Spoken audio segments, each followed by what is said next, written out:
Li Ji, happy to meet my cousin, only to hear him say farewell. After 10 years, separated by a world at war, we meet again, and you have become a man.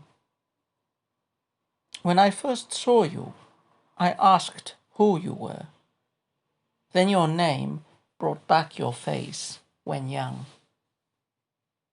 Since we parted, the whole world has changed. The evening bell sounds, no more to say. Tomorrow, you are on the road to Baling. Beyond these mountains, too many to count. So, this is the first poem out of 3, I believe, by Li Ji included in this anthology. So, as usual, when we encounter a new poet that we haven't talked about before, a brief biographical information is in order. So, Li Ji, he is like the poems we've been reading lately, between High Tang and Mid Tang poet. He would have flourished in the late years of the 8th century and in the early years of the 9th. In fact, he lived until, I think, the 820s. He had a checkered career, but he was relatively successful, especially in his late years. He managed to get the patronage of the great emperor who restored the Tang Empire's fortunes for a time, Emperor, what was his name? Xianzong. And he managed to get a few important positions in the capital because of his merits as a poet. Now, Li Ji also has a bit of an infamous reputation because of how badly he supposedly treated his wife, and this would become a legend that would be behind different fictional stories and legends that were written later on about Li Ji as the paramount wife abuser in the world. So, what's this poem about? Going back to the poem itself. So, this falls into the same type as the poems we've been reading of late, like the last 5, 6, 7 poems. It's a poem about parting. It's very similar in many aspects to Wei Jingwu's On the Huai River, meeting an old friend from Liangzhou. Also similar to Old Friends Meeting by Chance at an Inn by Dai Shulun, or Farewell to Li Duan by Lulun. It's the same idea. It's a chance meeting and a parting between scholar officials. In this case, the person who Li Ji meets and from whom he is about to be parted almost immediately after the meeting is his cousin, a cousin he had only seen many years ago, 10, the poem exactly states, when this cousin was a young child.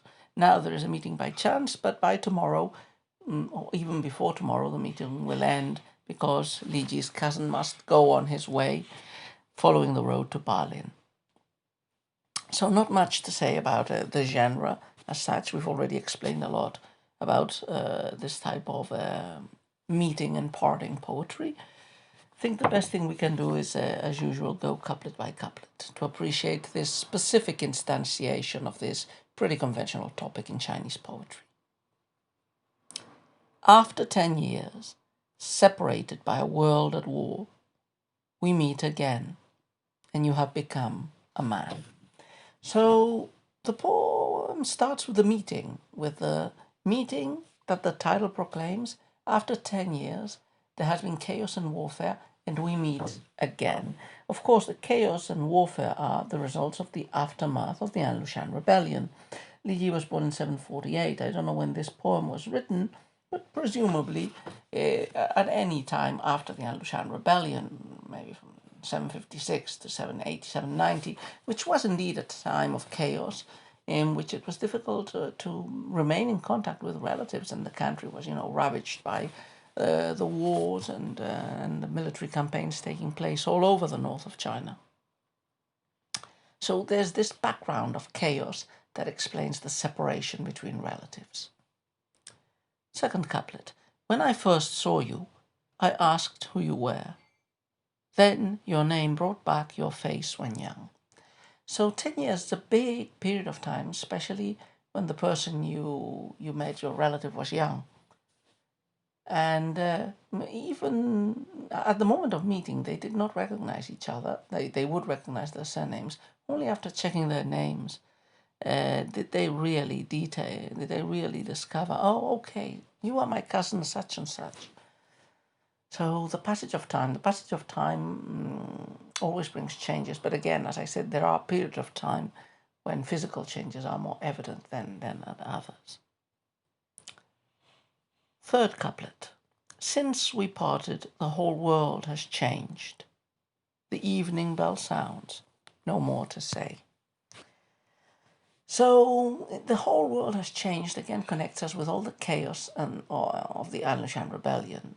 The first meeting probably took place before the rebellion. China was another China in glory and splendor and prosperity, and now it's a country in chaos and barely surviving as a unified empire. And yeah, the image used here, the translator has adapted very well the image. The original would have said something like, a thing like the great ocean. Yeah, since we parted, a thing like the great ocean. And, this is a reference to a legend. So this is one of those things that many translators hate when translating Chinese poetry, the inbound cultural references which require long commentary to explain. So in this case, it's an allusion to a legend from the legends of the gods, where two gods, a goddess and a god, met and had a conversation where they said something like, since we met last time, it has been 3 times that the seas have changed into mulberry fields and the mulberry fields into seas. The idea, gods are immortal in their long lifespans.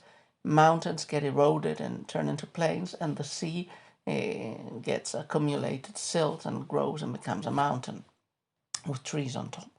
So this is, a Chinese idiom. This reference to a thing like the great ocean, since we parted, means, things have changed enormously since our last meeting took place. Yeah, the whole world has been turned topsy-turvy, upside down. Finally, the last couplet. Tomorrow you are on the road to Baling. Beyond these mountains, too many to count. So the friend is leaving, the relative, the cousin, is leaving for the south, probably. Baling was located in the area of Hunan, that is south of the Yangtze River.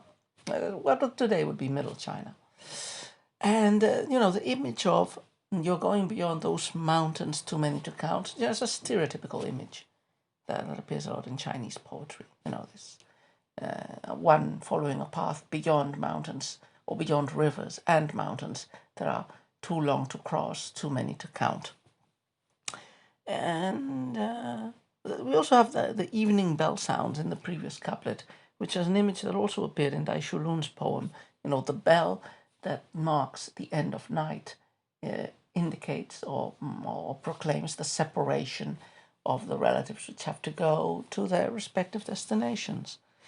There's no image of crying, but, the image of going beyond mountains too numerous to count is also pretty conventional in this type of poetry.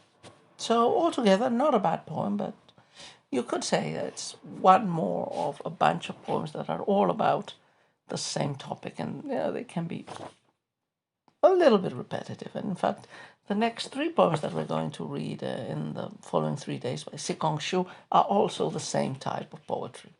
But anyway, we'll get to other genres soon enough, and perhaps Sikong Shu's takes will include something new or interesting. Until then, bye-bye.